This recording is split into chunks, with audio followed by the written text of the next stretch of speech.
नमस्कार दोस्तों, आपका स्वागत है फैंटेसी नॉवल ऑडियो बुक में। आज हम लेकर आए हैं एक रोमांचक और रहस्यमयी कहानी जो आपको कल्पना की एक नई दुनिया में ले जाएगी। शुरू करने से पहले एक महत्वपूर्ण सूचना। इस कहानी के सभी पात्र, स्थान, घटनाएं और नाम पूर्णतः काल्पनिक हैं। इनका किसी वास्तविक व्यक्ति, स्थान या घटना से कोई संबंध नहीं है। यदि कोई समानता पाई जाती है तो वह मात्र संयोग होगी। तो बिना किसी देरी के आइए शुरू करते हैं आज की शानदार कहानी। अध्याय 551 देव समाधि की उत्पत्ति। एजोर यांग लॉर्ड उस जादू को तोड़ने के लिए बेताब हो गया। उसे लगा कि उस जादू में कुछ ऐसा है जो उसके लिए बेहद महत्वपूर्ण है। इसके अलावा जादू का अस्तित्व संभवतः उस प्रवेश द्वार से जुड़ा हुआ था जो इस दुनिया को सिंखोल से जोड़ता था। यदि एजोर यांग लॉर्ड को यांग गॉड एम्पायर इन हेवन में वापस लौटना था तो स्वाभाविक रूप से उन्हें सिंखोल के पीछे के रहस्य का पता लगाना आवश्यक था। ये जादू बहुत लंबे समय से मौजूद था और इसकी संरचना में काफी हद तक शुद्ध यांग ग्रेड दाव समाहित था। चूंकि नीले यांग स्वामी स्वयं शुद्ध यांग नियमों का अभ्यास करते थे, इसलिए उन्हें यह संयोग बहुत असामान्य लगा। उन्होंने मंत्र में निहित महान दाव से प्रेरणा ली। शाश्वत भंवर से उन्होंने मंत्र के नियमों की अंतर्दृष्टि प्राप्त की। उन्होंने इसका मिलान अपने द्वारा अभ्यास किए जा रहे यांग गॉड मैनुअल से किया और धीरे धीरे कई महत्वपूर्ण बिंदुओं को समझा। इस प्रकार वही ईश्वर के दफन रसातल के शाश्वत भंवर में ही रहा और पलक झपकते ही 7 साल बीत गए। उन 7 वर्षों के दौरान प्राचीन महान महारानी ने एजोर यांग लॉर्ड के साथ रहकर उन्हें कानूनों की व्याख्या करने में सहायता की। उसने शुद्ध इन नियमों का पालन किया जो बिल्कुल विपरीत थे, और इस प्रकार उसने नीले यांग भगवान को बहुत प्रेरणा दी। समय बीतता गया और कई वर्षों और एजोर यांग लॉर्ड के कई प्रयासों के बाद वह शक्तिशाली प्राचीन जादू को तोड़ने में कामयाब हो गया। इस दौरान जादू को तोड़ने के उनके प्रयासों के साथ साथ एजोर यांग लॉर्ड का साधना स्तर भी बढ़ गया। अंततः उनकी मेहनत रंग लाई जब 7 वर्षों बाद एजोर यांग लॉर्ड को सफलता प्राप्त हुई। प्राचीन महान महारानी के साथ मिलकर उन्होंने प्राचीन जादू को तोड़ने में कामयाबी हासिल की। जैसे ही उसने जादू को तोड़ा, एजोर यांग लॉर्ड को एक भयानक ऊर्जा का झटका लगा। उसका शरीर कांप उठा और उसने खून की उल्टी कर दी। उस जादू के प्रभाव में उसे कोई भी ऐसा अवसर नहीं मिला जिससे वह परिचित था। उसे केवल एक विशाल आंख की धुंधली छवि दिखाई दी। आंख की निगाह ठंडी थी, मानो वह दुनिया की हर चीज के प्रति उदासीनता का भाव रखती हो। नीले यांग स्वामी और प्राचीन महान महारानी दोनों ही स्तब्ध रह गए। उन्हें समझ ही नहीं आ रहा था कि क्या हो रहा है। तभी एक भयानक ऊर्जा विशालकाय आंख से निकली और सीधे बादलों में जा गिरी।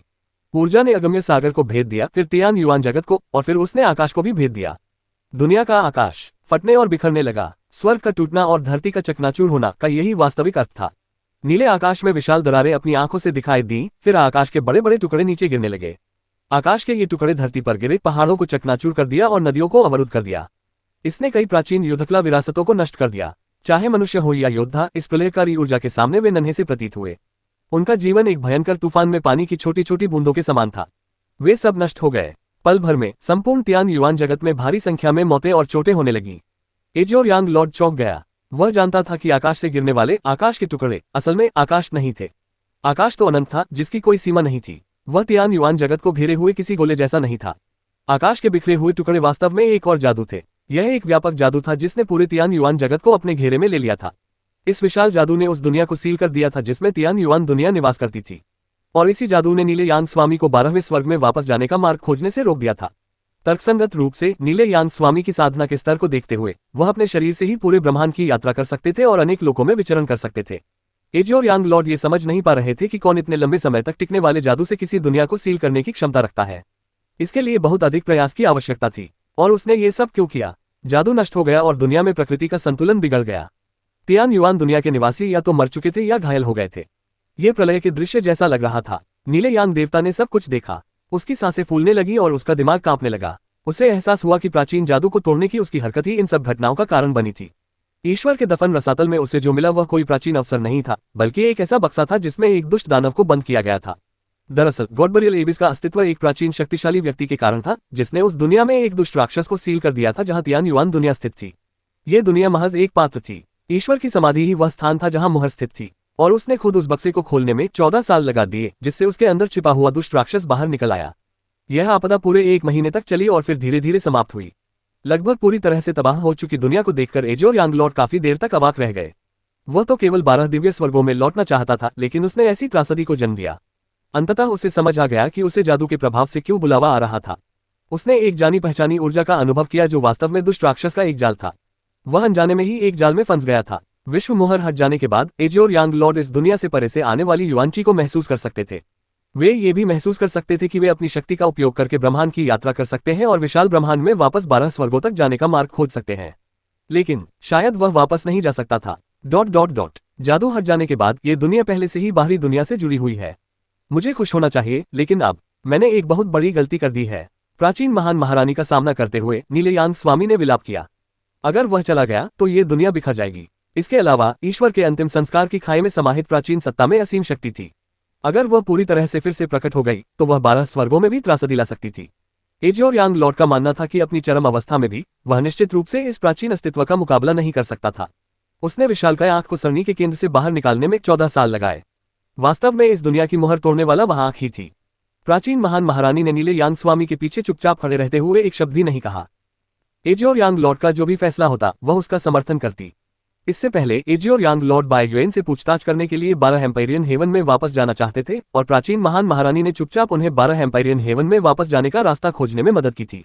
अब एजियोर यांग लॉर्ड अपनी गलती सुधारना चाहते थे। प्राचीन महान महारानी भी हर कीमत पर उनके साथ युद्ध में खड़ी रहेंगी। जब उस विशालकाय आंख ने इस दुनिया को घेरे रखने वाली मोहर को पूरी तरह से नष्ट कर दिया तो वह शांत अवस्था में चली गई। ऐसा लगा मानो उसने अपनी सारी ऊर्जा उस एक हमले में ही खर्च कर दी हो। एजियोर यांग लॉर्ड ने महसूस किया कि हालांकि दुनिया की मोहर नष्ट हो गई थी, फिर भी विशालकाय आंख पूरी तरह से गॉड बरियल एबिस के शाश्वत भंवर के बंधन से मुक्त नहीं हो पाई थी। स्वयं ईश्वर का दफन रसातल भी एक मोहर था। जब एजियोर यांग लॉर्ड पहली बार इस दुनिया में आए और उन्होंने गॉड बरियल एबिस को देखा तो उन्होंने देखा कि गॉड बरियल एबिस से एक काली किरण निकल रही थी, मानो वह आकाश को सहारा देने वाले स्तंभ की तरह हो। वह किरण सीधे तियान युआन दुनिया की ओर बढ़ रही थी, मानो वह पूरी तियान युआन दुनिया को सहारा दे रही हो। उस समय एजियोर यांग लॉर्ड को लगा था कि किरण तियान युआन दुनिया के निलंबित महाद्वीप को सहारा दे रही है, लेकिन अब उन्हें एहसास हुआ कि ऐसा बिल्कुल नहीं था। तियान युआन दुनिया वास्तव में शाश्वत भंवर के ऊपर लटकी हुई थी। जब एजियोर यांग लॉर्ड को इस बात का एहसास हुआ तो वह आकाश में उड़ गया और अपनी चेतना से पूरे तियान युआन जगत को घेर लिया। इस क्षण उसे अचानक एहसास हुआ कि शाश्वत भंवर और अगम्य सागर के ऊपर स्थित विशाल तैरता हुआ महाद्वीप वास्तव में एक नियमित वर्ग के आकार का था। ऐसी नियमित आकृति मोटी और समतल थी। इसके अलावा महाद्वीप की गहराई में एक सूक्ष्म दाव आकर्षण व्याप्त था। यह निश्चित रूप से कोई मूल भूमि का टुकड़ा नहीं था। एजियोर यांग लॉर्ड को अचानक एहसास हुआ कि तियान युआन विश्व महाद्वीप स्वयं एक जादुई वस्तु है। यह एक वर्गाकार डिस्क सरणी हो सकती है या शतरंज का बोर्ड, और इस विशाल जादुई वस्तु का कार्य था भगवान के दफन रसातल को दबाना। यह जानकर एजियोर यांग लॉर्ड चौंक गया। ईश्वर के दफन रसातल के नीचे क्या दफन था? अस्तित्व को पूरी तरह से सुरक्षित रखने के लिए मोहर बनाने वाले शक्तिशाली प्राचीन व्यक्ति ने इसे केवल इस दुनिया तक सीमित नहीं रखा। उस व्यक्ति ने तो गॉड बरियल एबिस की प्राचीन संरचना भी स्थापित कर ली थी और उस संरचना को पूरी तरह से दबाने के लिए एक विशाल जादुई वस्तु का इस्तेमाल किया था। ऐसी विधि की तुलना शायद 12 दिव्य स्वर्गों में भी कोई नहीं कर सकता था, और मोहरों की परतों के कारण ही यह उस भयानक आंख को रोकने में कामयाब रहा, जिससे जादू के नष्ट हो जाने के बाद भी वह भाग नहीं सका। लेकिन यह तो होना ही था। नीले यांग स्वामी को लगा कि अब और इंतजार नहीं किया जा सकता। उन्होंने पहले ही तियान युआन जगत को भारी नुकसान पहुंचाया था, अनगिनत जीव मारे गए थे। विशालकाय आंख के पूरी तरह मुक्त होने से पहले उन्हें अपनी गलती सुधारने के लिए कुछ करना ही होगा। हालांकि जैसे ही एजियोर यांग लॉर्ड प्राचीन दुष्ट दानव को सील करने का तरीका खोजने के बारे में सोच रहे थे, तभी 7 रहस्यमय लोग एजियोर यांग लॉर्ड के सामने प्रकट हो गए। वे सातों लोग बड़े बड़े काले लबादे पहने हुए थे। लबादों के नीचे काले रंग का कवच था जिस पर रहस्यमय आकृतियां उकेरी गई थी। उनके शरीरों से प्राचीन भयावह आभा निकल रही थी। अनुवादक के नोट्स: ये खुलासा कहानी का एक अहम हिस्सा रहा है जो तियान युआन जगत और देवदाह कुंड के पहली बार सामने आने के बाद से ही मौजूद था। लेखक ने मुझे कुछ महीने पहले बताया था जब मैंने उनसे देवदाह कुंड के बारे में पूछा था कि यह एक मोहर है और पूरे तियान युआन जगत का इस्तेमाल इसे दबाने के लिए किया जा रहा है। अनुभव के आधार पर कई सवाल उठेंगे, जैसे कि वह आंख क्या है और उसे किसने सील किया है। इन सवालों के जवाब सामने आने में समय लगेगा, इसलिए धैर्य रखें। साथ ही यह अध्याय उस प्रश्न का उत्तर देता है कि वर्तमान विरासत प्राचीन काल की तुलना में इतनी कमजोर क्यों थी, जैसा कि पैंथर लेडी ने अध्याय 464 में पूछा था। इस प्रलयकारी घटना के कारण कई विरासतें खो गईं, जिससे मार्शल आर्ट को नए सिरे से शुरुआत करनी पड़ी। इस प्रकार यह एक ऐसा स्थान था जहां मार्शल आर्ट अभी भी अपने प्रारंभिक अवस्था में विकसित हो रही थी, जैसा कि ट्रू मार्शल वर्ल्ड के सारांश में उल्लेख किया गया है। अध्याय 552 7 दानव शिष्य। 7 लबादा उड़े हुए लोगों के चेहरे छिपे हुए थे। केवल धुंधली सी चमकती लाल आंखों के जोड़े ही दिखाई दे रहे थे। उनकी निगाहें ठंडी और उदासीन थीं, वे वहां मूर्तियों की तरह खड़े थे। केवल आभा से ही एजियोर यांग लॉर्ड जान गया कि ये सातों इस दुनिया के नहीं हैं। उसे पूरा यकीन था कि वे प्राचीन जादू से निकले हैं। हालांकि प्राचीन आंख ने जादू को तोड़ दिया था, लेकिन ऐसा प्रतीत हुआ कि इसमें बहुत अधिक ऊर्जा खर्च हो गई, जिसके परिणामस्वरूप वह गहरी नींद में चली गई। दूसरी ओर ये 7 लोग मनुष्य नहीं थे, वे दुष्ट दानव के संरक्षक थे और उन्हें दानव शिष्य कहा जाता था। 7 दानव शिष्यों के नीले यांग स्वामी के पास आने का कारण उसे अपने समूह में शामिल करना था, उसे 8वां दानव शिष्य बनाना था, मानव जाति का एक दानव शिष्य बनाना था। उन्होंने बहुत सारे वादे किए, लेकिन ये सभी वादे एजियोर यांग लॉर्ड के कानों में बेहद कठोर लगे। एजियोर यांग लॉर्ड पहले से ही तियान युआन लोक में भारी विनाश करने के अपने घोर पाप के कारण पीड़ा भोग रहे थे। इसलिए जैसे ही 7 दानव शिष्यों ने अपने मुख खोले, एजियोर यांग लॉर्ड की निगाहों से घातक इरादा प्रकट हुआ। क्योंकि वे प्राचीन अस्तित्व के संदेशवाहक थे, इसलिए वे मरने के योग्य थे। बोलने की कोई जरूरत नहीं थी, बस लड़ाई ही मायने रखती थी। एजियोर यांग लॉर्ड हमेशा अपने आप के प्रति सच्चे रहे, और प्राचीन महान महारानी, जो हमेशा मौन रहती थी, ने पहले ही चुपचाप अपने पैरों के नीचे एक बर्फीला कमल प्रकट कर दिया था। एजोर यांग लॉर्ड की तलवार म्यान से बाहर निकाल ली गई। प्राचीन महान महारानी की आकृति बर्फ की परी की तरह आगे बढ़ती हुई प्रतीत हो रही थी। दोनों ने मिलकर युद्ध में भाग लिया, 2 के मुकाबले 7 लोगों की लड़ाई लड़ी। हालांकि काले कवच वाले 7 योद्धा अत्यंत शक्तिशाली थे। उनके हर हमले में ऐसे जादुई मंत्र निहित थे जो इस दुनिया से बिल्कुल अलग थे। उन 7 के एक साथ लड़ने से नीले यांग स्वामी और प्राचीन महान महारानी के साथ हुआ युद्ध वास्तव में विश्व को बदल देने वाला था।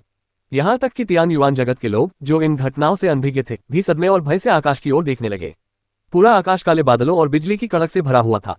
उसके बीच बीच में गहरा लाल रंग भी छाया हुआ था। ऐसा लग रहा था मानो आकाश किसी भी क्षण खून बरसाएगा। नीले यांग स्वामी और प्राचीन महारानी काले कवचधारी योद्धाओं के सामने कमजोर पड़ गए थे। हालांकि दोनों के सहयोग से कोई भी पक्ष दूसरे पर हावी नहीं हो सका। अंततः 7 काले कवचधारी योद्धाओं में से कई घायल हो गए, जबकि नीले यांग स्वामी और प्राचीन महारानी गंभीर रूप से घायल हो गए।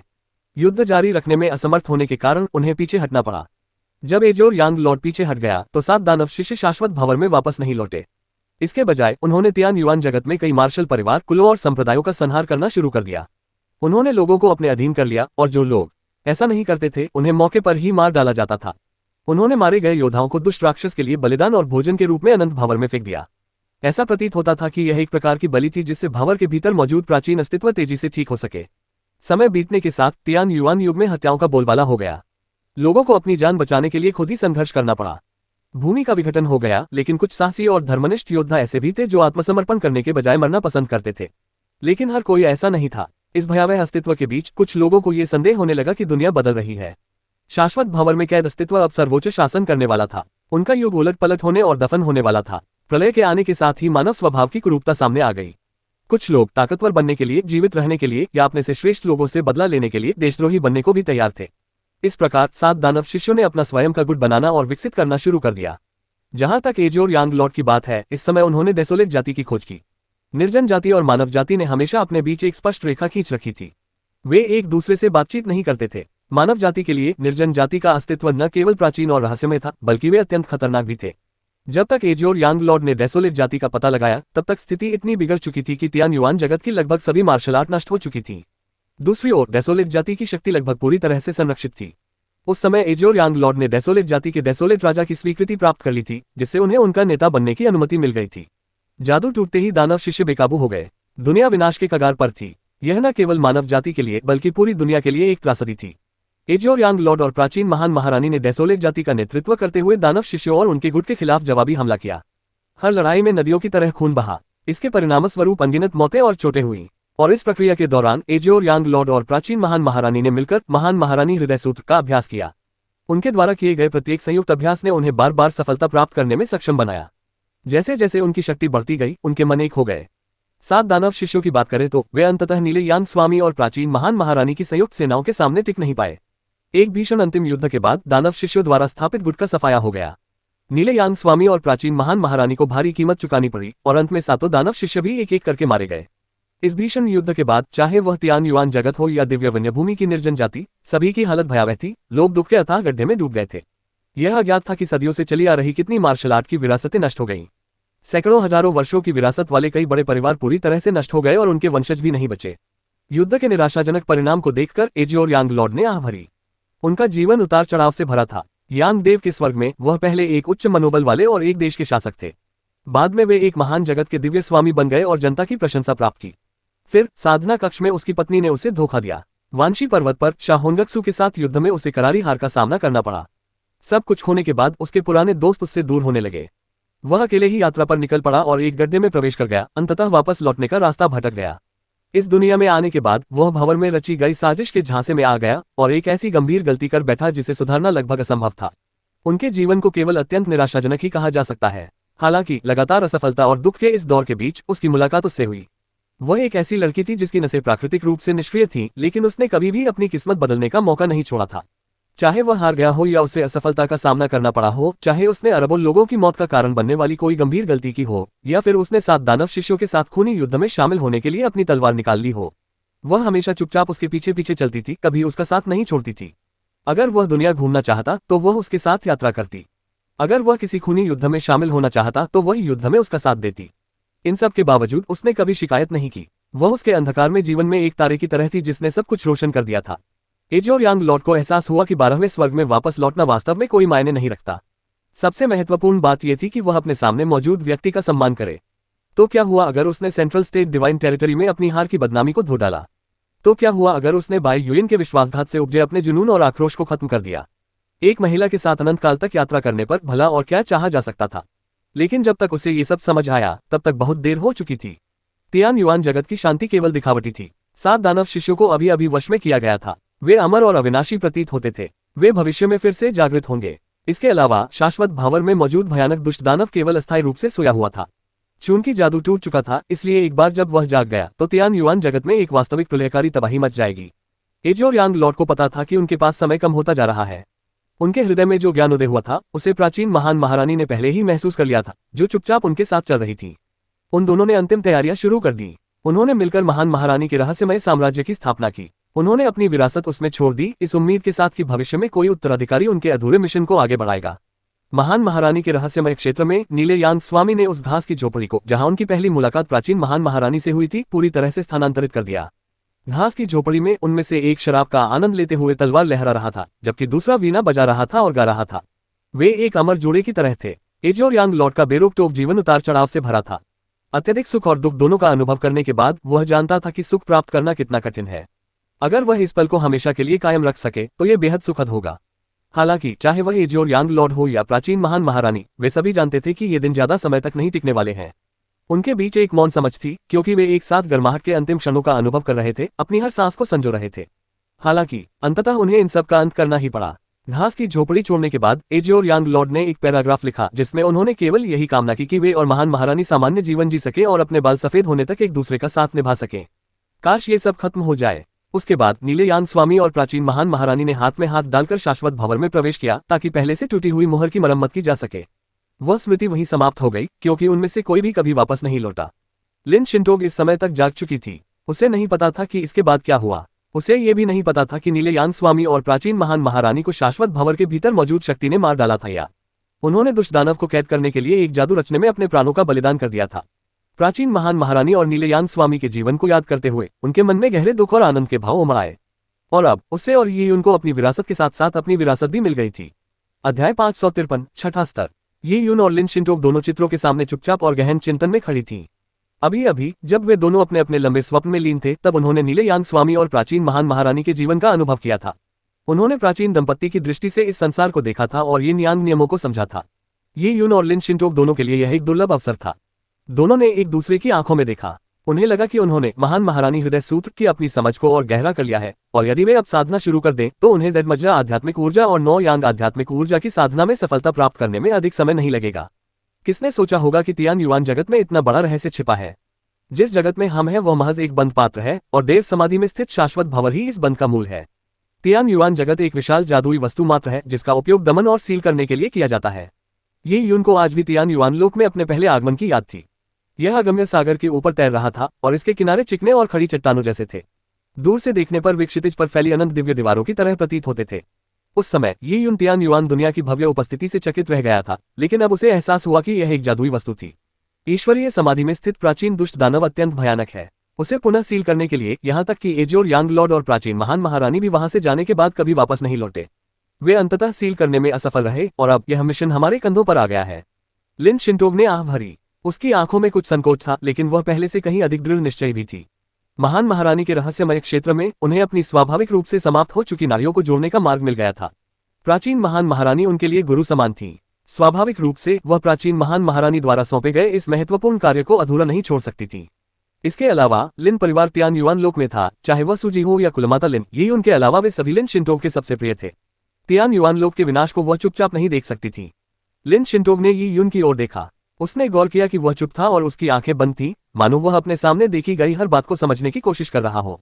काफी देर बाद उसने फुसफुसाते हुए कहा, शिंटोग चलो उस जगह चलते हैं। मुझे विश्वास है कि अब हम उसमें प्रवेश कर सकते हैं। ये यून के बोलते ही वह गॉड एडवेंट टावर की तीसरी मंजिल पर स्थित हॉल से बाहर निकल गया। लिन शिंटोग चुपचाप उसके पीछे पीछे चली। वह उस प्राचीन महान महारानी के पदचिन्हों पर चल रही थी, जिसने कई साल पहले एजोर यांग लॉर्ड का अनुसरण किया था। वे दोनों सीढ़ियों से ऊपर चढ़ने लगे। वे धीरे धीरे कदम दर कदम चलते रहे। वे प्रकाश के एक के बाद एक द्वारों से गुजरते गए। उन्हें गॉड एडवेंट टावर के छठे तल तक पहुंचने में पूरा 1 घंटा लग गया। ये गॉड एडवेंट टावर का सबसे ऊपरी तल था। जब वे पहली बार यहाँ आए थे तब दरवाजा कसकर बंद था और स्थिर खड़ा था। 5 वर्षों तक साधना करने और प्राचीन महान महारानी और एजियोर यांग लॉर्ड के जीवन का अनुभव करने के बाद ये यून और लिन शिंटोग एक बार फिर उस द्वार के सामने खड़े थे, लेकिन उनकी मानसिकता पहले से पूरी तरह अलग थी। उन्होंने एक दूसरे की आंखों में देखते हुए अपनी हथेलियां दरवाजे पर रख दी। बम पब फ्यूचर एड्स। उन दोनों की युआनची में विस्फोट हो गया। भारी दरवाजे पर बने जटिल प्राचीन पैटर्न एक एक करके चमकने लगे। उनके शरीरों के बीच शुद्ध यिन और यांग के नियम प्रवाहित होने लगे। प्राचीन द्वार से निकलने वाली चमक धीरे धीरे तेज होती गई और उसने पूरे गॉड एडवेंट टॉवर को रोशन कर दिया। ये यून और लिन शिंटोग ने अपनी ऊर्जाओं को अधिकतम सीमा तक प्रवाहित किया, क्योंकि उनकी यिन और यांग ऊर्जाएं शून्य में आपस में गुंथी हुई थी, जिससे एक महान दावचित्र का निर्माण हुआ। प्राचीन द्वार मानो पिघल रहा था और उससे काका की ध्वनि गूंज उठी। अंततः भारी द्वार के दोनों किनारे बीच से धीरे धीरे खुल गए। महान महारानी के रहस्यमय क्षेत्र में प्रवेश करने के बाद से ये यून और लिन शिंटोग ने 6 साल वहीं बिताए थे। 6 साल बाद वे ईश्वर आगमन टावर के अंतिम स्तर तक पहुंचने में सफल हुए। अंततः आज के दिन ईश्वर आगमन टावर उनके लिए पूरी तरह से खुल गया। बूम, दरवाजा पूरी तरह खुल गया और मानो धूल से भरी इतिहास की कोई चीज अलग हो गई हो। उनके अंदर प्रवेश करने से पहले ही एक आदिम आभा उमड़ पड़ी। ऐसा प्रतीत होता था मानो दरवाजे के पीछे की जगह में आंखों की एक जोड़ी हो, जो समय के सागर को पार कर रही हो और उन्हें दूर से देख रही हो। ऐसा लग रहा था जैसे दरवाजे के पीछे से कोई फुसफुसाहट आ रही हो। पता नहीं था कि आवाज किसकी थी। वो मंद मंद आवाज ऐसी थी मानो किसी को पुकार रही हो या कोई ऐसी कहानी सुना रही हो जिसे कोई नहीं जानता हो। इस विशेष अनुभूति ने ये यून और लिन शिंटोग को सांस रोक लेने पर मजबूर कर दिया। ये यून को महसूस हुआ कि इसमें कुछ ऐसा है जो उसके भीतर प्रतिध्वनित हो रहा है। उसने गहरी सांस ली और लिन शिंटोग का हाथ पकड़े हुए धीरे धीरे दरवाजे से बाहर निकल गया। अंदर आश्चर्यजनक रूप से शांति थी। वे इस जगह में कदम रखने वाले पहले लोग थे जो इतने वर्षों से बंद थी। ये बस एक शांत कमरा था। उनके सामने बांस की चटाइयों के ऊपर एक लकड़ी की मेज रखी हुई थी। लकड़ी की मेज चिकनी थी और उस पर धूल नहीं जमी थी। मेज की लकड़ी की बनावट स्पष्ट रूप से दिखाई दे रही थी और उसके ऊपर टिमटिमाते दीपक से हल्की नीली रोशनी आ रही थी। वह थोड़ी सी रोशनी अंधेरी रात में तारों की रोशनी जैसी लग रही थी। ये पता नहीं था कि ये दीपक कितने वर्षों से जल रहा था। ऐसा लग रहा था मानो इस कमरे का मालिक कभी गया ही ना हो। लकड़ी की मेज को देखने के बाद ये यून खुद को रोक नहीं पाए और उसके पास चली गई। उस समय संभवतः नीले यांग देवता बांस की चटाई पर बैठे थे। ये यून बैठ गया और एक तरह के सम्मोहन में वह आवाज जो उसने पहले फुसफुसाहट के रूप में सुनी थी एक बार फिर उसके कानों में गूंज उठी। ऐसा लग रहा था मानो कोई अदृश्य आकृति ठीक उसी की तरह वहां बैठी कोई कविता सुना रही हो। ये यून का मतिभ्रम नहीं था, बल्कि एक वास्तविक आवाज थी। एजियोर यांग लौट जा चुका था, लेकिन उसकी आभा और आवाज अभी भी बरकरार थी। इतना समय बीत जाने के बावजूद भी यह इस कक्ष में प्रकट हो सकती थी। इससे यह साबित होता है कि एजियोर यांग लॉर्ड को नियमों की कितनी गहरी और व्यापक समझ थी, और ऐसा व्यक्ति उस शाश्वत भंवर के नीचे मौजूद भयावह अस्तित्व के सामने असहाय था। ये यून गहरी सोच में डूबी लकड़ी की मेज को देख रही थी। उस पर एक काली डिस्क रखी थी जो देखने में ज्यादा आकर्षक नहीं थी। इसके अलावा उसके बगल में लापरवाही से एक सूती थैला भी पड़ा था। ये यून ने काली डिस्क उठाए और तुरंत ही एक तीव्र प्रतिध्वनि उत्पन्न हुई। विस्फोट के साथ ही ये यून की युआनची ऊर्जा भी इसके द्वारा खींची चली गई। गोलाकार डिस्क रोशन हो उठी और उस पर एक छवि प्रदर्शित हुई। वह तस्वीर एक छोटी मीनार की थी। ये गॉड एडवेंट टावर है, लिन शिंटोग ने उत्साह से कहा।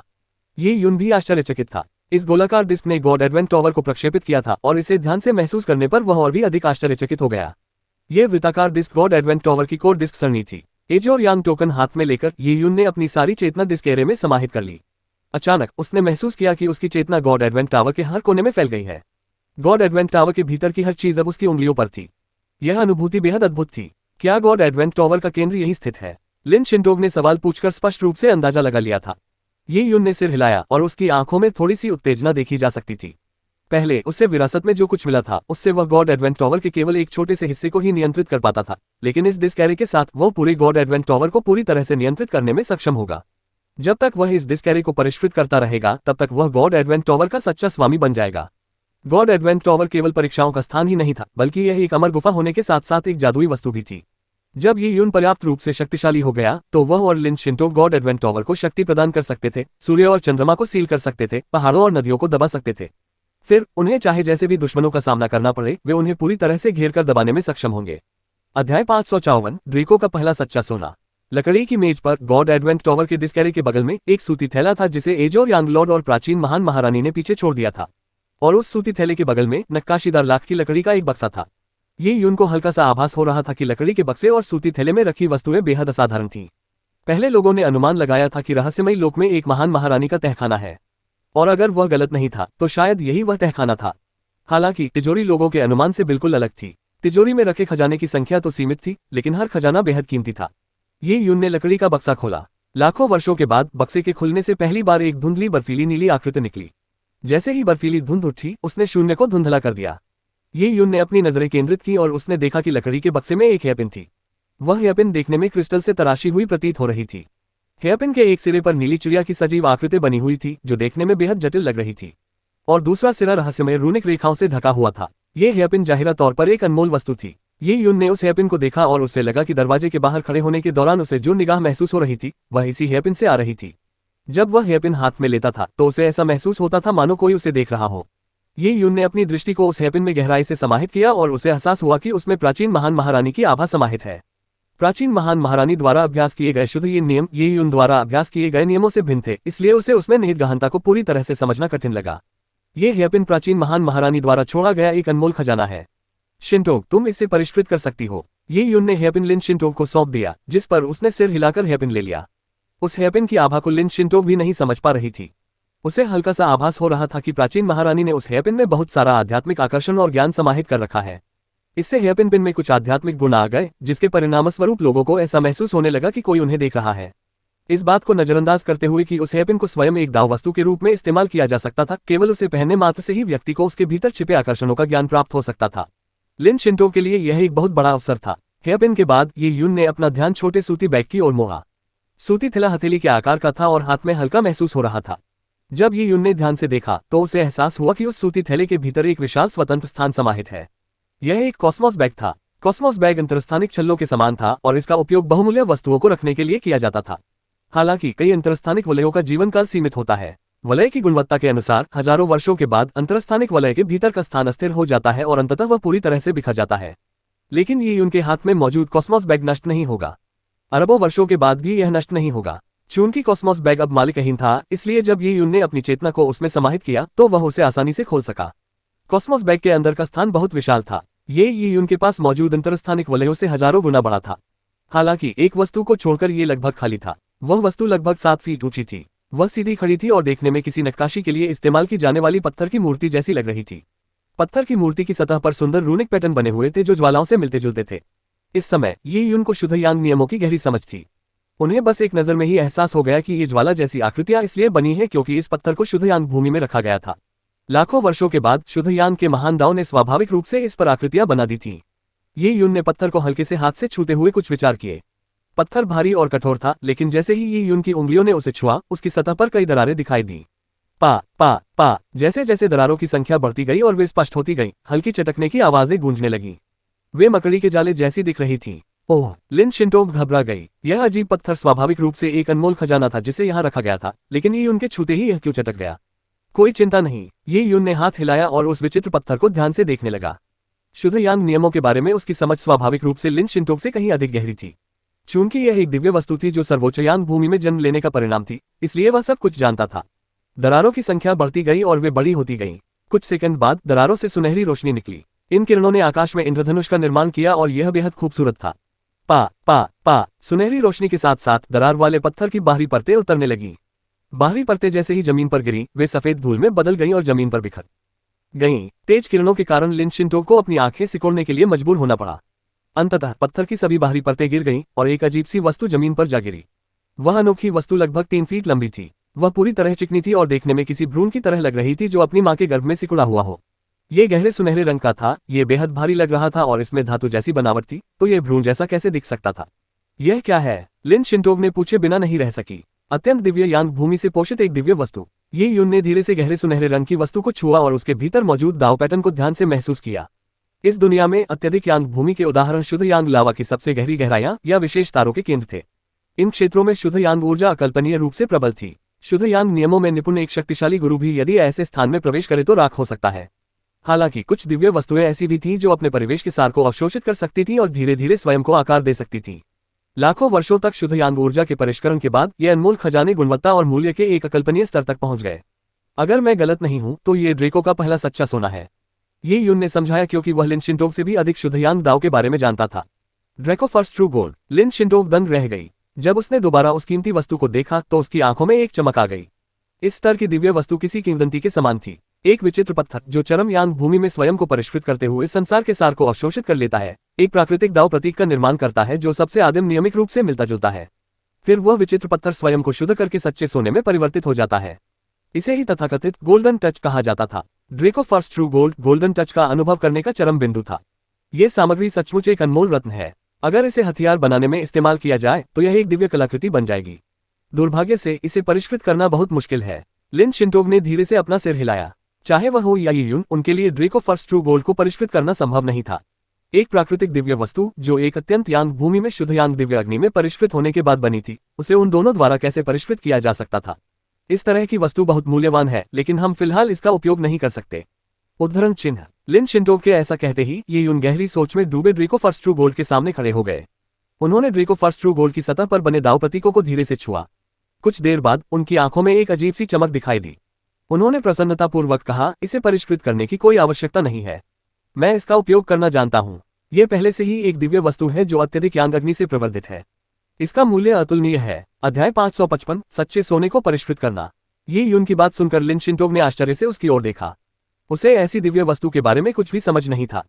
शिंटोग, अगर मैं गलत नहीं हूं तो ये ड्रेको फर्स्ट ट्रू गोल्ड सिंपहोल के भीतर एजोर यांग लॉर्ड द्वारा प्राप्त किया गया था। वह इसके बारे में जानते थे, लेकिन उन्होंने इसे जल्दबाजी में हथियार में परिवर्तित नहीं किया। इसके बजाय उन्होंने इसे गॉड एडवेंट टॉवर के सबसे ऊपरी तल पर रखा और गॉड एडवेंट टॉवर के विशाल सरनीय आधार का उपयोग करके इसे धीरे धीरे पोषित किया। ऐसा इसलिए क्योंकि एजोर यांग लॉर्ड को ड्रेको फर्स्ट ट्रू गोल्ड की विशिष्टता का एहसास हो चुका था। ये यून के बोलते ही उसने अपनी परिकल्पना की पुष्टि करने के लिए ड्रेको फर्स्ट ट्रू गोल्ड पर अंकित दाव प्रतीकों को छुआ। उन्होंने आगे कहा, ड्रेको फर्स्ट ट्रू गोल्ड एक अनमोल पत्थर का परिणाम है। इसने शुद्ध यांग स्वर्गीय दाव के तहत लाखों वर्षों का अनुभव किया है और अंततः पत्थर से सोने में परिवर्तित हो गया है। ड्रेको फर्स्ट ट्रू गोल्ड स्वर्ण स्पर्श के अनुभव का चरम बिंदु भी है। जब ड्रेको फर्स्ट ट्रू गोल्ड एक चरम यांग भूमि में विद्यमान रहता है तो ये शुद्ध यांग को अवशोषित करेगा, विकसित होगा और स्वर्ग और पृथ्वी को महसूस करने में सक्षम होगा।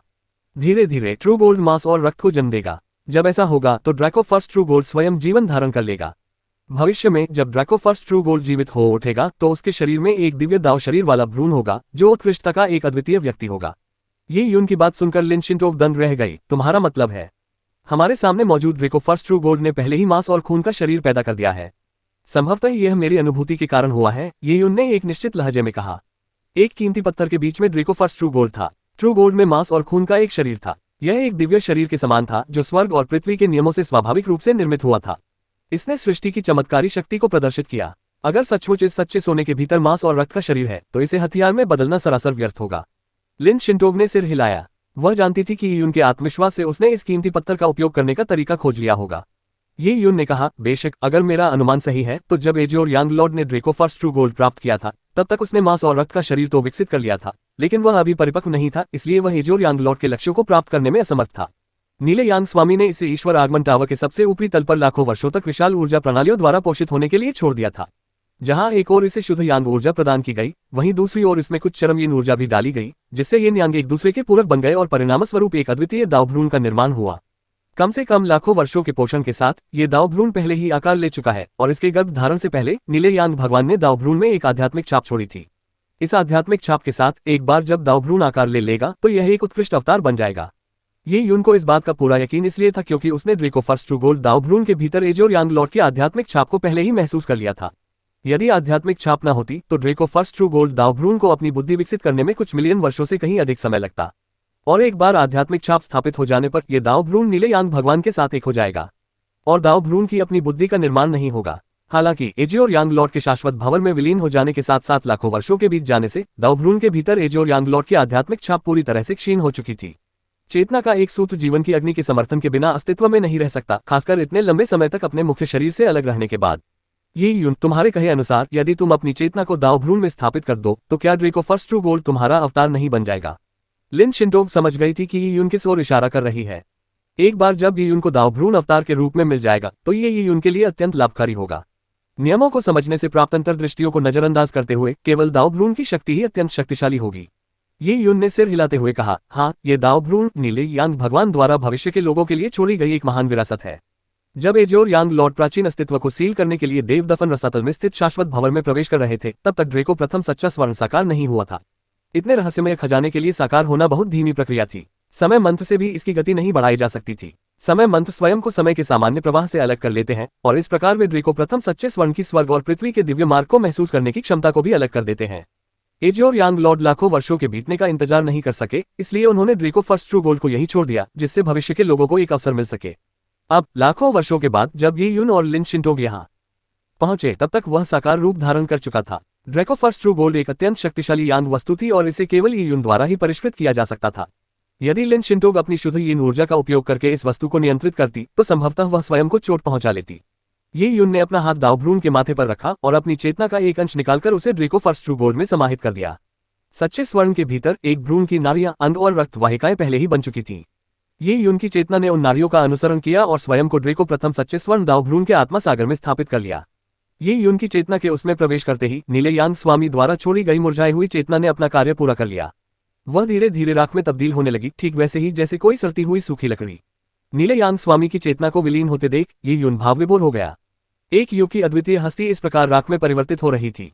इस भव्य महान जगत में कितने ही उत्कृष्ट लोग दफन हो चुके थे, ये ज्ञात ही नहीं था।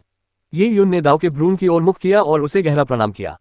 ये प्रणाम एजोर यांग लॉर्ड की शानदार मार्शल आर्ट और उनके चरित्र के साथ साथ भविष्य के लोगों के लिए विरासत छोड़ने की उनकी दयालुता के प्रति सम्मान व्यक्त करने के लिए था। ये यून की चेतना धीरे धीरे दाव भ्रूण के आत्मा सागर में गहराई से समाहित हो गई और वे धीरे धीरे एक हो गए।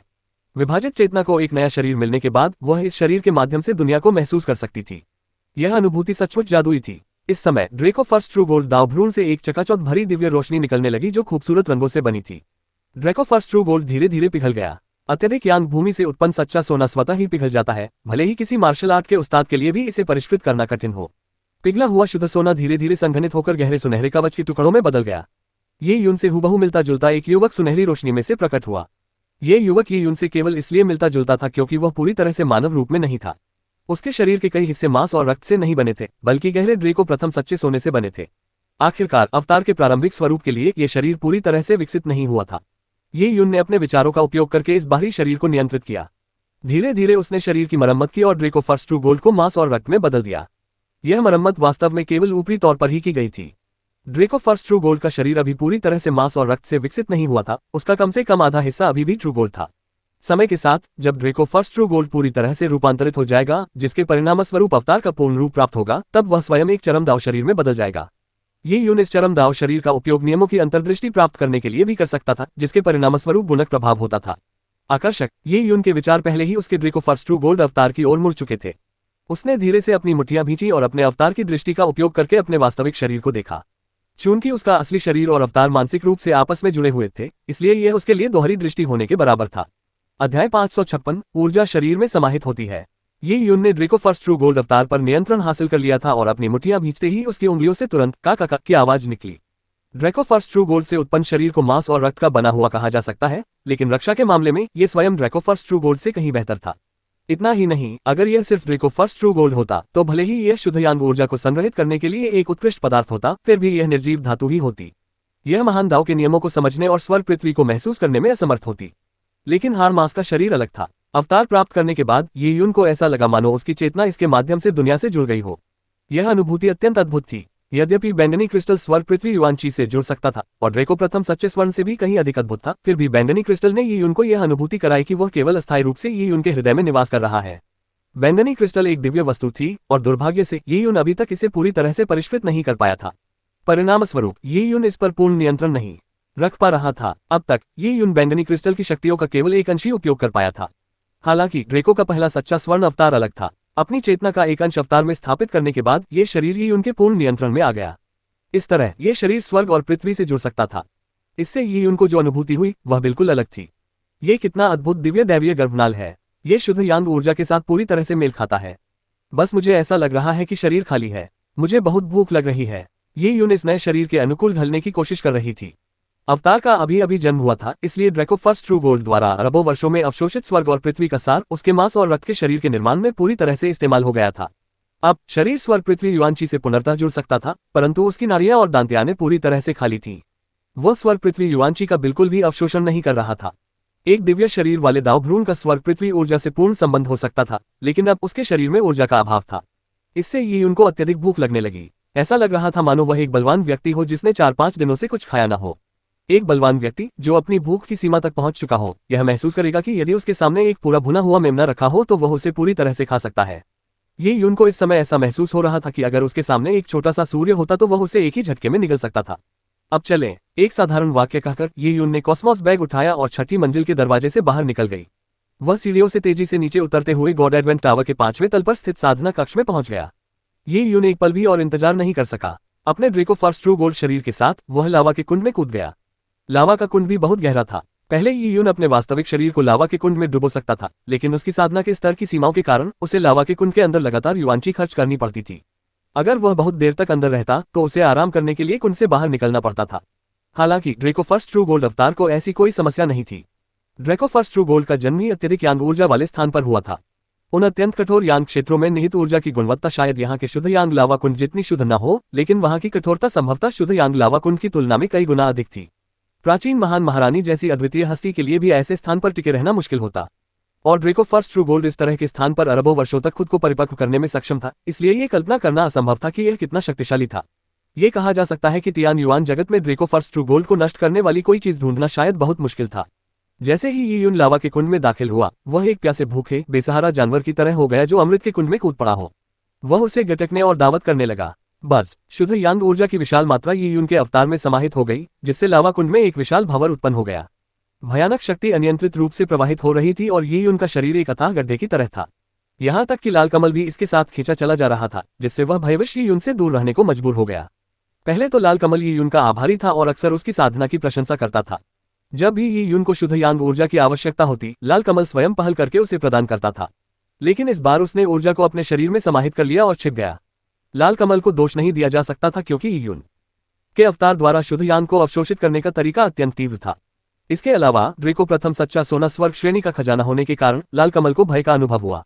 एक अज्ञात चरम यांग भूमि से उत्पन्न ड्रेको प्रथम सच्चे स्वर्ण में एक ऐसी गुणवत्ता थी जो स्वाभाविक रूप से लाल कमल से कहीं अधिक थी।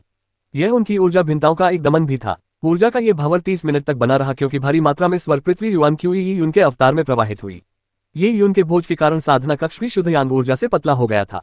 ये कमी कुछ दिनों में पूरी हो सकती थी, लेकिन ऐसा हो पाना लिन शिंतोन को बहुत चिंतित कर गया। आखिरकार पहले जब वह यून के साथ साधना करती थी, तो चाहे उन्होंने कितनी भी कोशिश की हो, वे साधना कक्ष की ऊर्जा को बिल्कुल भी कम नहीं कर पाई थी।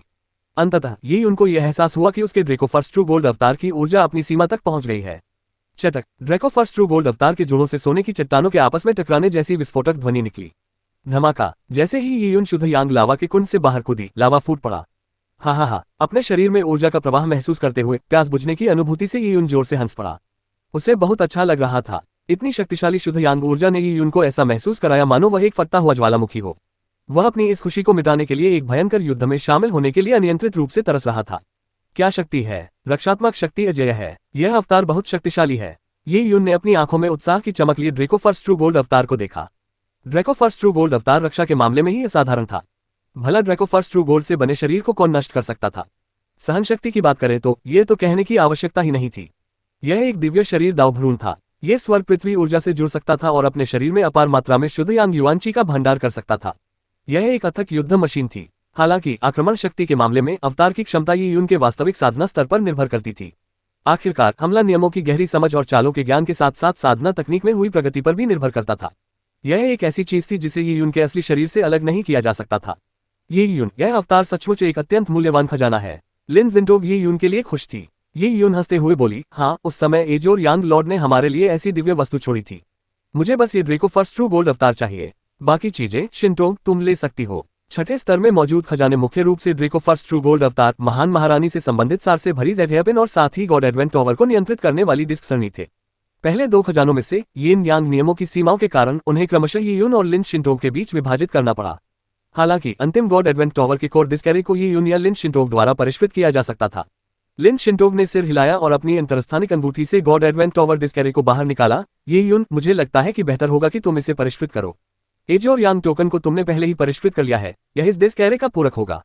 गॉड एडवेंट टॉवर को पूरी तरह से नियंत्रित करने के लिए तुम्हें दोनों को पूरी तरह से परिष्कृत करना होगा। लिन शिंटोग बोलते बोलते डिस्क एरे ये यून के हाथों में थमा दी।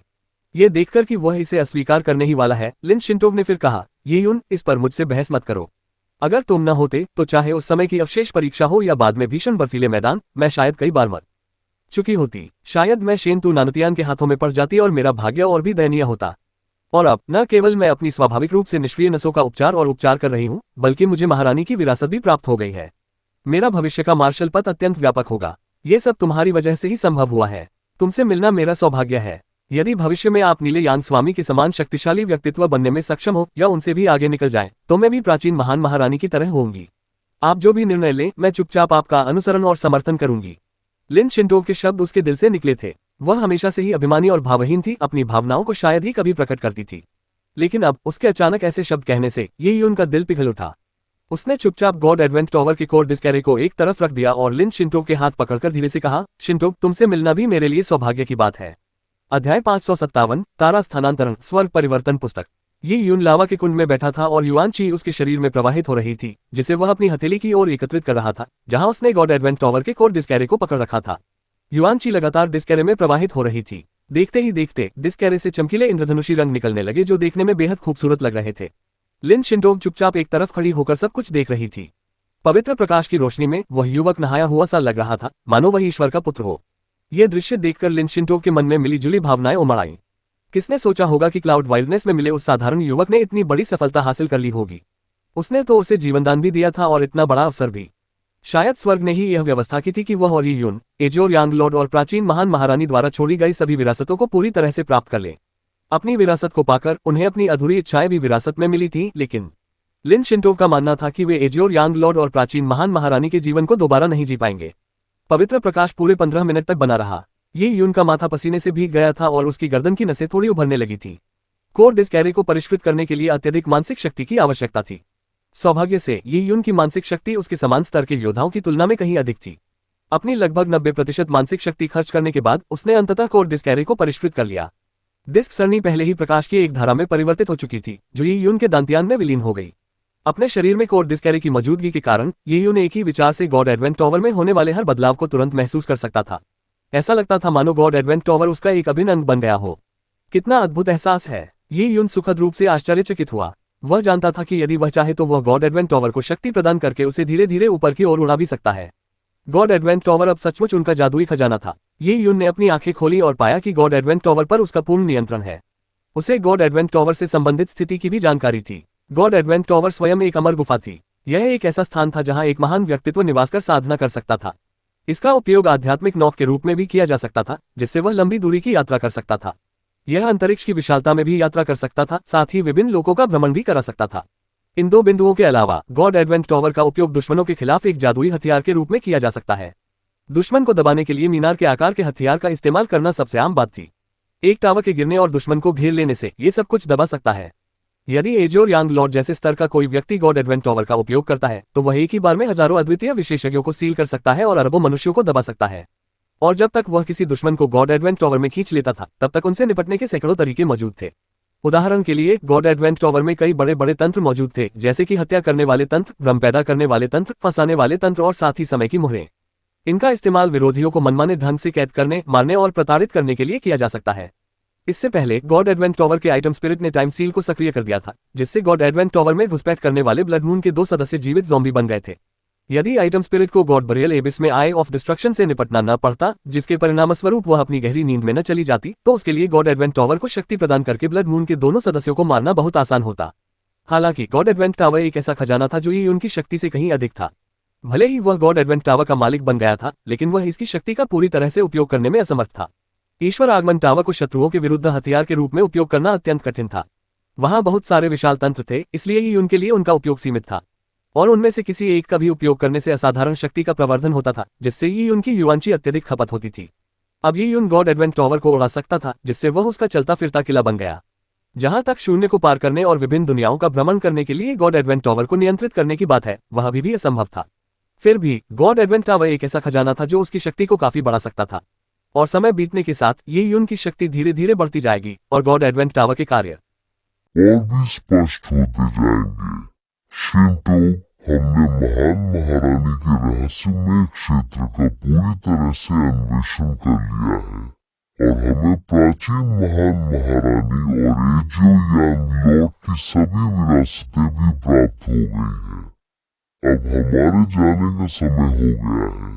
ये यून ने गॉड एडवेंट टावर के कोर डिस्कैरे को परिष्कृत करने के बाद लिन शिंटो से कहा, हाँ, अब जाने का समय आ गया है। 6 साल बीत चुके हैं। मुझे आश्चर्य है कि बाहर हालात कैसे होंगे। उद्धरण चिन्ह। ये सुनकर लिन शिंटो की खूबसूरत आंखों में थोड़ी सी चिंता झलक रही थी। इन वर्षों में लिन शिंटो का हृदय तरह तरह की भावनाओं से भर गया था। वह लिन परिवार को लेकर चिंतित थी। हालांकि यी यून ने कई व्यवस्थाएं की थीं, जिससे लिन परिवार महारानी के रहस्यमय क्षेत्र की परीक्षाओं से सुरक्षित रूप से पीछे हट सके। उनसे संबंध तोड़कर एक सीमा रेखा खींच ली गई थी और उन्होंने खुद को अलग कर लिया था। लिन शिंटो को अभी भी लिन परिवार की बहुत चिंता थी। इसके अलावा लिन शिंटो को देव दफन रसातल में सील की गई प्राचीन सत्ता के बारे में भी चिंता थी। वह सोच रही थी कि क्या पिछले कुछ वर्षों में उसमें कोई बदलाव आया है। कई साल पहले 7 दानव शिष्यों ने ब्लड मून नामक एक संगठन की स्थापना करके एक बड़ा गुट बनाया था। हालांकि एजोर यांग लॉर्ड और प्राचीन महान महारानी ने ब्लड मून को नष्ट करने के लिए डेसोलेट जाति के साथ गठबंधन किया था, लिन शिंटोक जानती थी कि ब्लड मून पूरी तरह से नष्ट नहीं हुआ था। वे केवल निष्क्रिय हो गए थे। लाखों वर्षों के बाद ब्लड मून की वर्तमान स्थिति की कल्पना करना कठिन था। इन सब बातों के कारण लिन शिंटोक के लिए गॉड एडवेंट टॉवर में रहना मुश्किल हो गया था। हालांकि वे निकलने के लिए तैयार थे, फिर भी यी यून और लिन शिंटोक को अपनी अंतिम तैयारियां पूरी करनी थी। गॉड एडवेंट टॉवर के तीसरे स्तर में कई साधना और रहस्यमय तकनीकें मौजूद थीं। उस समय का नियम यह था कि प्रत्येक साधक को 2 साधना तकनीकें चुननी होती थीं। ये यून ने संपूर्ण टोटेम रहस्यवादी तकनीक, 10,000 पशु टोटेम और साथ ही एक गति तकनीक पुस्तिका गोल्डन क्रोसन शिफ्ट का चयन किया था। गॉड एडवेंट टावर के तीसरे स्तर में संग्रहित तकनीकें एजियोर यांग लॉर्ड और प्राचीन महान महारानी द्वारा एकत्रित की गई थीं। इनमें से बड़ी संख्या में तकनीकें यांग गॉड एम्पायर इन हेवन से आई थीं। उस समय एजियोर यांग लॉर्ड ने यांग गॉड एम्पायर इन हेवन में अपने दुश्मनों को मारकर और साथ ही रहस्यमय क्षेत्रों की खोज करके कई साधना तकनीकें प्राप्त कर ली थीं। ये साधना तकनीकें यांग गॉड एम्पायर इन हेवन में बड़े संप्रदायों की एक प्रमुख विरासत भी हो सकती हैं। इनमें से कुछ प्राचीन रहस्यमय लोगों से प्राप्त प्राचीन ग्रंथ भी थे।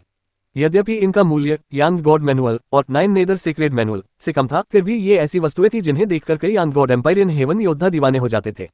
साधना तकनीकों में कम महत्व वाली तकनीकों को छोड़कर बाकी सभी तकनीकों का अपना अपना प्रभाव था। उस समय यद्यपि एजियोर यांग लॉर्ड शुद्ध यांग नियमों पर ध्यान केंद्रित करते थे, उन्होंने अपनी ऊर्जाओं को पूरक करने के लिए उनमें से कुछ का अभ्यास करना भी चुना था। अब यी यून और लिन शिंटोक इन कुछ साधना तकनीकों को विकसित करने का चुनाव करके अंतिम तैयारियां कर रहे थे। यी यून और लिन शिंटोक ने काफी देर तक नियमावली का अध्ययन किया। फिर यी यून ने गंभीरता से एक पुस्तक शेल्फ से एक जेड पर्ची निकाली। उस पर्ची का नाम था star transference heaven changing book. इसके नाम से ही कोई इसे बेहद दबंग समझ सकता है, मानो ये तारों को चुनकर सूर्य को बदल देगा। लेकिन वास्तव में इस साधना स्तर का उपयोग किसी की युद्ध क्षमता को बढ़ाने के लिए नहीं किया जाता था, न ही इसका उपयोग किसी के साधना स्तर या नियमों की अंतर्दृष्टि को परिष्कृत करने के लिए किया जाता था। यह महज एक पूरक रहस्यमय तकनीक थी। इसका एकमात्र उद्देश्य व्यक्ति के बाहरी रूप, आत्मा की आभा और जीवन चिन्ह को बदलना था। इन सभी को इस तरह बदला जा सकता था कि दूसरे लोग उस व्यक्ति को पहचान न सके। ये भेष बदलने की एक तकनीक थी। यहाँ तक कि तारों और आकाश के पथ को भी बदला जा सकता था। इससे यह साबित होता है कि यह रहस्यमय तकनीक कितनी शक्तिशाली थी।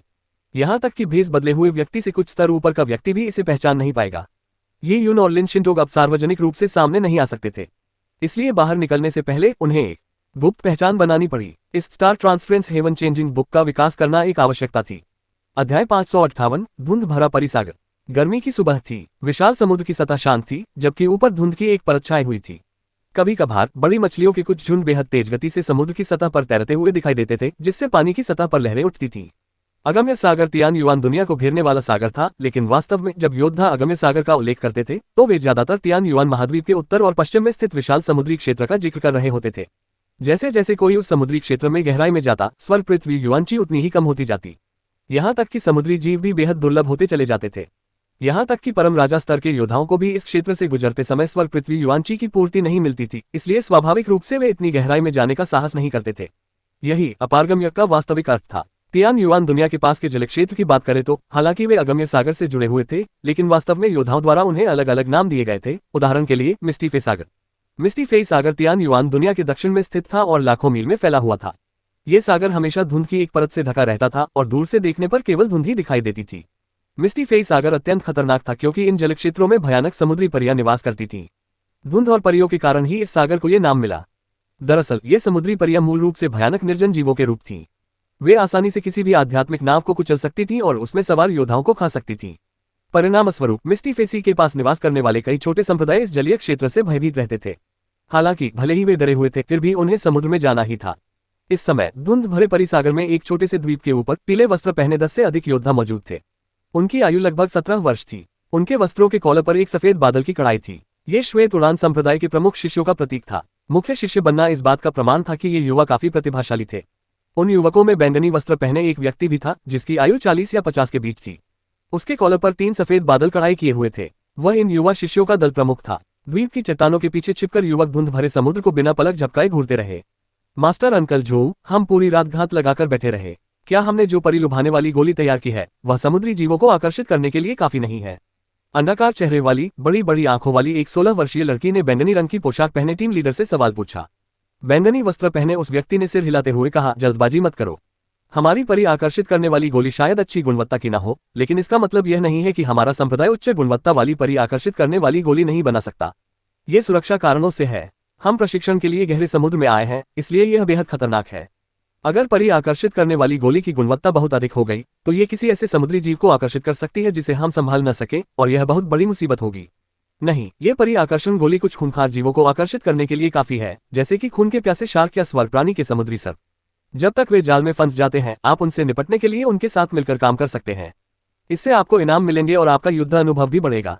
मैं किनारे पर नजर रखूंगा ताकि कोई दुर्घटना न हो। अगर गलती से हम किसी गहरे समुद्र के दैत्य को आकर्षित कर लेते हैं तो मैं भी बेबस हो जाऊंगा। बैंगनी वस्त्र पहने उस व्यक्ति ने व्यंग्यात्मक मुस्कान के साथ सिर हिलाया। समुद्र का यह इलाका सुरक्षित नहीं था। हालांकि चाहे कहीं भी हो, योद्धाओं की साधना में निर्जन प्राणियों को मारना अनिवार्य था। चाहे निर्जन हड्डियों को कलाकृतियों में रूपांतरित करना हो या निर्जन प्राणियों को मारकर एक पहलू प्रतीक का निर्माण करना हो, उन्हें यह करना ही पड़ता था। तियान युआन जगत के सभी संप्रदाय अपने परिवेश पर निर्भर थे।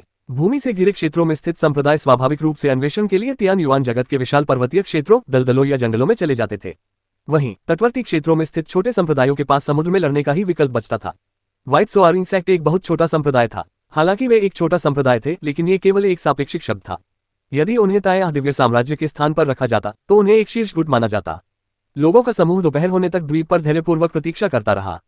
फिर भी एक भी निर्जन जीव नहीं आया। बैंगनी वस्त्र पहने व्यक्ति को यह असामान्य लगा। आमतौर पर धुंधले समुद्री सागर की गहराई में बड़ी संख्या में समुद्री जीव पाए जाते थे और वे वास्तव में बहुत शक्तिशाली होते थे। लेकिन अब वे लगभग 18 घंटे तक एक भी जीव को देखे बिना क्यों प्रतीक्षा कर रहे थे? अरे, मुझे ऐसा क्यों लग रहा है कि यहाँ कुछ गड़बड़ है, झो ने अचानक कहा। उसने पहले इसका एहसास नहीं किया था, लेकिन अब क्षेत्र का सावधानीपूर्वक निरीक्षण करने पर उसे अचानक पता चला कि आसपास के क्षेत्र में स्वर्ग पृथ्वी युआंची बहुत अधिक बढ़ गई थी। यह न केवल बढ़ गई थी, बल्कि बहुत शुद्ध भी थी।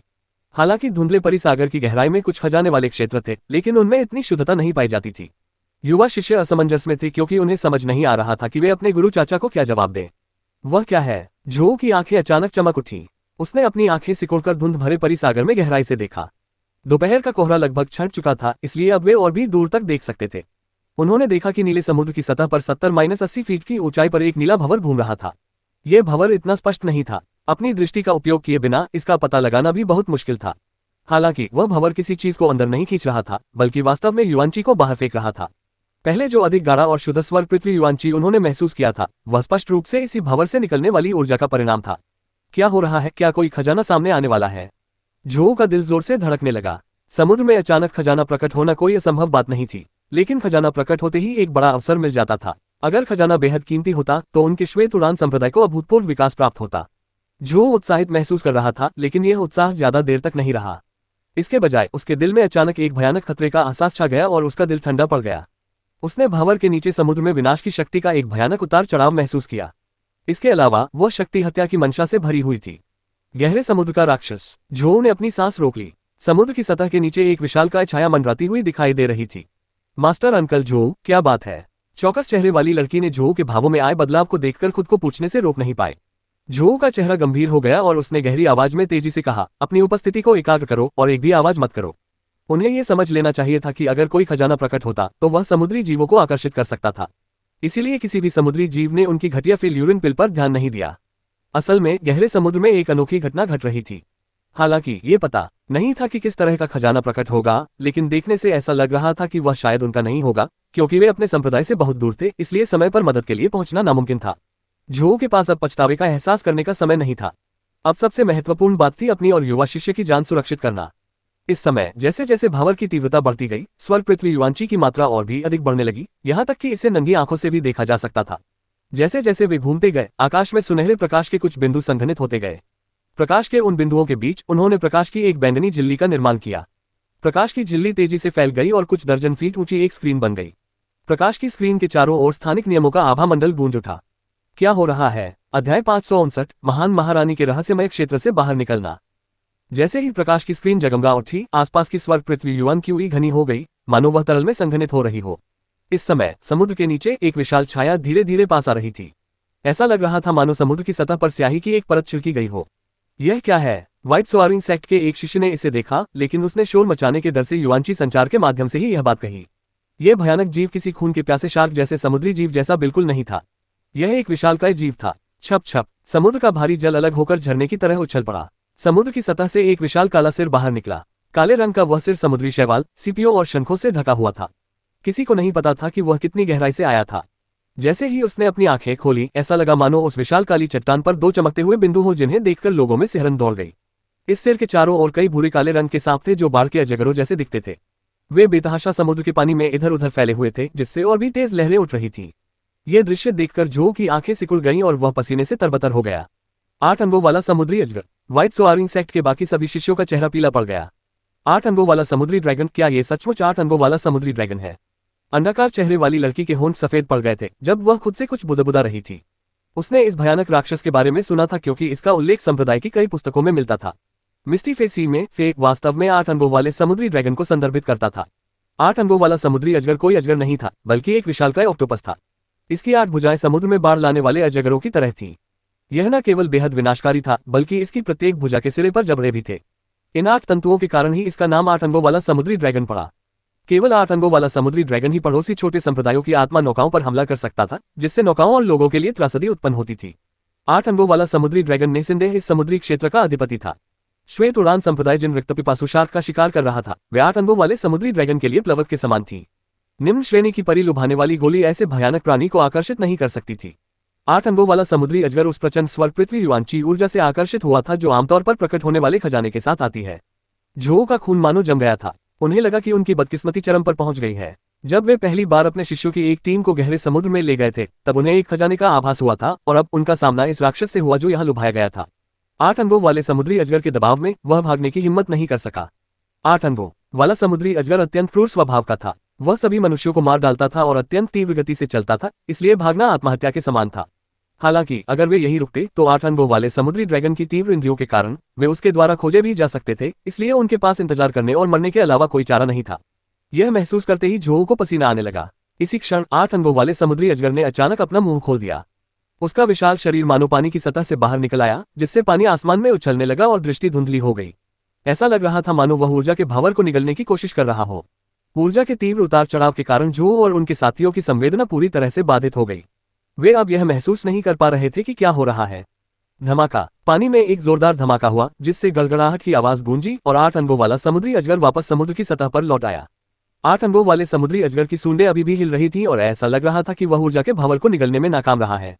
हालांकि अगले दृश्य ने झों को चिंतित कर दिया।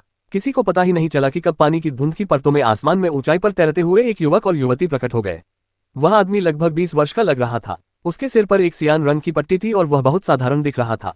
वह किसी विद्वान जैसा लग रहा था। उस महिला ने फिरोजी रंग की लंबी पोशाक पहनी हुई थी। उसके चेहरे पर एक पतला घूंघट था जिससे उसका चेहरा ठीक से दिखाई नहीं दे रहा था। हालांकि उसकी कदकाठी और चेहरे की स्पष्ट बनावट से यह आसानी से अनुमान लगाया जा सकता था कि वह एक अद्वितीय महिला थी। क्या समुद्र के ऊपर अचानक प्रकट हुए ये दंपति खजाने की तलाश में यहाँ आए हैं? उस युवा जोड़े को 8 अंगों वाले समुद्री अजगर के सामने देखकर क्या वे अंततः 8 अंगों वाले समुद्री अजगर के विशाल मुंह से मारे नहीं जाने वाले थे? झों ने अपनी सांस रोक ली। उसकी जान पहले से ही खतरे में थी, इसलिए वह उस जोड़े के अचानक प्रकट होने पर ध्यान देने का समय नहीं निकाल सकता था। उनके अनुसार तियान युआन जगत के किसी बड़े गुट के युवा पीढ़ी के मुख्य शिष्य भी उनके छोटे संप्रदाय की तो बात ही छोड़िए 8 अंगों वाले समुद्री ड्रैगन का मुकाबला नहीं कर पाएंगे। अचानक हवा में प्रकट हुए दंपति भी इस दृश्य को देखकर थोड़े अचंभित रह गए। हालांकि ऐसा लग रहा था मानो उन्होंने कभी ऐसी स्थिति का सामना करने की उम्मीद ही नहीं की थी। वे बिल्कुल भी घबराए हुए नहीं दिख रहे थे। ये यून, क्या बात है? ये ऑक्टोपस हमारी ओर आता हुआ प्रतीत हो रहा है। महान महारानी के रहस्यमय क्षेत्र से बाहर आते ही हमले का शिकार होना लिन शिंटोंग को काफी आश्चर्यचकित कर गया। ये यून ने कहा, शायद यह महामहिम के रहस्यमय क्षेत्र से निकलने वाली ऊर्जा से आकर्षित हुआ होगा। सुरक्षा के लिहाज से मैंने महामहिम के रहस्यमय क्षेत्र के मुख्य द्वार से सबसे दूर वाला निकास चुना था। ये करोड़ों मील दूर है और निकास खोलने में लंबा समय लगने के कारण रहस्यमय क्षेत्र की शुद्ध ऊर्जा फैल गई। इसलिए इसमें कोई आश्चर्य की बात नहीं है कि इसने इस निर्जन जानवर को आकर्षित किया। ये यून और लिन शिंटोंग कई वर्षों से गॉड एडवेंट टॉवर में एकांतवास में थे।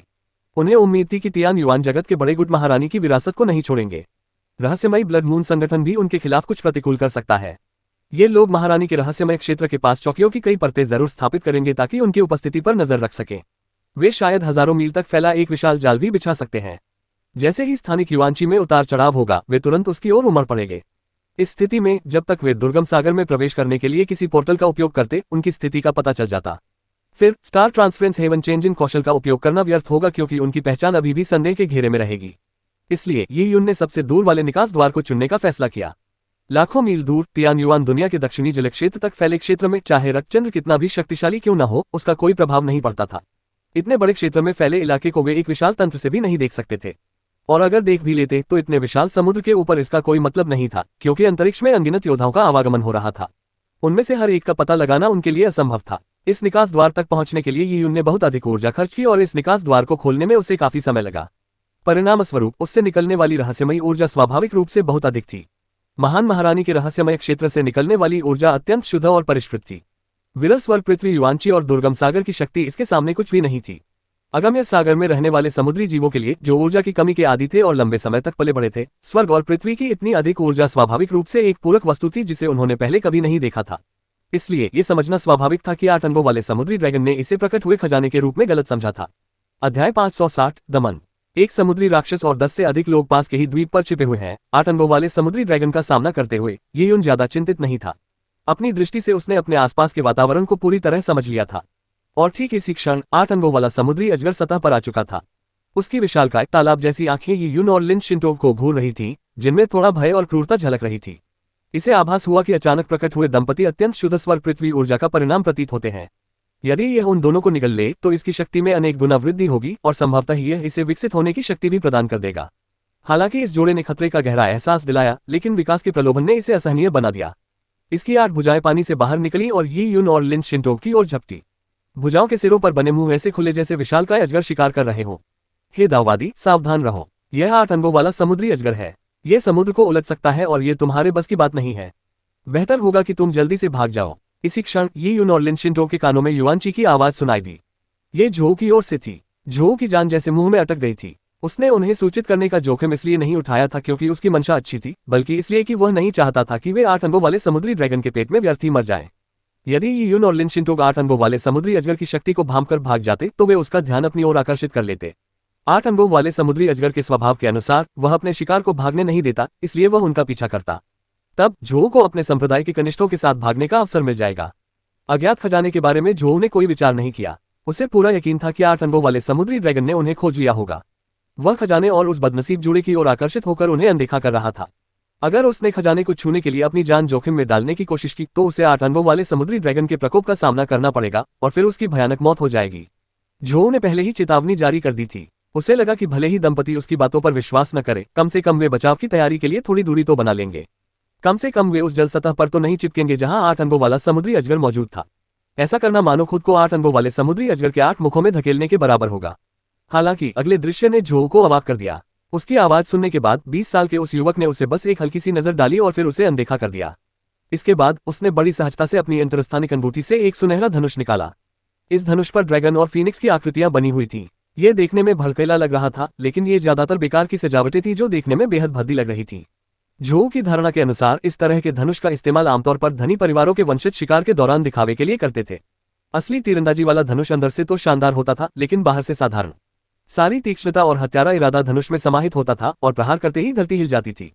ये दोनों बेवकूफ भाग नहीं रहे। झो बेहद चिंतित था, ये हमें मार डालेंगे। चलो अलग अलग होकर भाग चलते हैं, अब और इंतजार नहीं कर सकते। झो ने यी युन और लिन शिंटोग को पहले ही ऐसे दिखावटी लोगों की श्रेणी में रख दिया था जिन्होंने कभी खून खराबा नहीं देखा था। ये लोग दुनियादारी से अनभिज्ञ थे और सोचते थे कि घर पर कुछ लोगों को हराने मात्र से ही वे अजय हो गए हैं। बाहर की दुनिया में उनका अंजाम भयानक ही होना तय था। बेशक उन्हें जो कीमत चुकानी पड़ेगी वह और भी भयानक होगी। वे संभवतः 8 अंगों वाले समुद्री ड्रैगन के पेट में घुस जाएंगे और समय को टालने में भी वे किसी काम के नहीं होंगे। अगर वे अब नहीं भागे तो उन्हें फिर कभी मौका नहीं मिलेगा। ये सुनकर कि उन्हें अलग अलग भागना है, श्वेत उड़ान संप्रदाय के सभी शिष्यों के चेहरे थोड़े पीले पड़ गए। इसका अर्थ था यथासंभव अधिक से अधिक लोगों को जीवित रखने का प्रयास करो। खासकर अंडाकार चेहरे वाली लड़की डर के मारे सफेद पड़ गई थी। वह एक डरे हुए खरगोश जैसी लग रही थी। वह अभी छोटी थी और उसकी चाल धीमी थी। लगभग निश्चित था कि वह शिकार बन जाएगी। इस समय उसके बड़े भाई, जो आमतौर पर उसके पीछे दौड़ते थे, ने अपना सिर झुका लिया। जीवन और मृत्यु के इस संकट में कोई भी उसके लिए अपनी जान की परवाह नहीं कर सकता था। तैयार, जैसे ही मैं आदेश दूं, दौड़ो, झो ने कहा। उसी क्षण समुद्र से एक भयंकर गर्जना सुनाई दी। जैसे कोई पहाड़ ढह रहा हो, समुद्र एक झटके के साथ तूफान पर आ उठा, जिससे पानी की एक मोटी परत उठ खड़ी हुई, मानो एक जलदीवार बन गई हो। स्पष्टतः 8 अंगों वाले समुद्री ड्रैगन ने यी युन को हथियार निकालते हुए देखकर भयंकर क्रोध धारण कर लिया था। अंत में जब वह भयंकर दहाड़ रहा था तो वह गायब हो गया। उसकी 8 भुजाएं बाढ़ के अजगरों की तरह समुद्र से निकली और यी युन और लिन शिंटोग पर हमला करने के लिए आगे बढ़ी। तुरंत ही समुद्र का पानी उछलकर ऊंची ऊंची लहरें पैदा कर दी। विशाल लहरों के बीच ये यून भावहीन बना रहा। हाथ में धनुष लिए उसने तीर चढ़ाया। धनुष खोलकर निशाना लगाओ। पेंग, एक हल्की सी आवाज के साथ जो जबरदस्त नहीं लग रही थी, ये यून ने मानो लापरवाही से एक तीर चला दिया हो। धनुष की डोरी पर लगा तीर उड़ते ही एक चमकदार सुनहरी रोशनी की किरण में बदल गया था। तीर की गति जलती हुई लौ की तरह अत्यंत तीव्र थी। पलक झपकते ही वह 8 अंगों वाले समुद्री अजगर के माथे में जा धंस गया। बूम बूम बूम, अपनी पूरी ताकत के साथ 8 तंतु बाहर की ओर झपटे, लेकिन ठीक उसी क्षण ये यून द्वारा दागे गए 8 अंगों वाले समुद्री ड्रैगन के माथे से अचानक एक प्रचंड दिव्य प्रकाश प्रज्वलित हुआ। दिव्य प्रकाश ने पूरे वातावरण को अद्भुत ढंग से प्रकाशित कर दिया। दिव्य प्रकाश के प्रकट होते ही 8 मोटी तंतु भी कट गईं। टेंटिकल्स को अलग करने के बाद खून की बड़ी बड़ी धाराएं आसमान में फैल गईं, जिससे सूरज की रोशनी लाल हो गई। विशालकाय ऑक्टोपस जोर से कांपने लगा। उसका बड़ा सा सिर लाल सुनहरे रंग की आग की लपटों में जलने लगा। इतनी तेज जलन के कारण ऐसा लग रहा था मानो समुद्र में सूर्य प्रकट हो गया हो। प्रकाश की किरणें निकली और जोऊ का चेहरा लाल हो गया। 8 अंगों वाले समुद्री अजगर को आग की लपटों में जलते हुए और उसके 8 तंतु फटे हुए देखकर वह अवाक रह गया और उसकी आंखों की रोशनी खो गई। उसके बगल में व्हाइट सोआरिंग सेक्ट के शिष्य अवाक रह गए। उनके मुंह थोड़े खुले रह गए, वे उन्हें बंद करने में असमर्थ थे। अविश्वास से भरी उनकी आंखों में उन्होंने देखा कि वह युवक धनुष पकड़े हुए था और सुनहरी लपटों को आकाश में उठते हुए देख रहा था। वह मानो बेपरवाह था, मानो उसने जो किया वह कोई मामूली बात हो। पूरी प्रक्रिया के दौरान धनुष धारण किए युवक और उसके बगल में खड़ी महिला के वस्त्र पानी से बिल्कुल भी भीगे नहीं, हिले तक नहीं। यहाँ तक कि हवा से महिला का घूंघट भी नहीं उठा। ऐसा लग रहा था मानो अभी अभी जो कुछ भी हुआ वह एक अलग ही स्थानिक कालिक तल पर घटित हुआ हो। जो पूरी तरह से अवाक रह गया। यह कोई 8 अंगों वाले समुद्री ड्रैगन को मारना नहीं था, बल्कि एक छोटे ऑक्टोपस को मारकर उससे ऑक्टोपस बॉल बनाना था। बात बस इतनी सी थी। इस क्षण जो का दिल जोर से धड़कने लगा, क्योंकि उसने देखा कि धनुष चलाने वाले व्यक्ति ने उसकी ओर एक नजर डाली और फिर धीरे धीरे उसकी ओर उड़कर आया। तुरंत ही जो को लगा कि उसका दिमाग तनावग्रस्त हो गया है और उसका चेहरा पीला पड़ गया।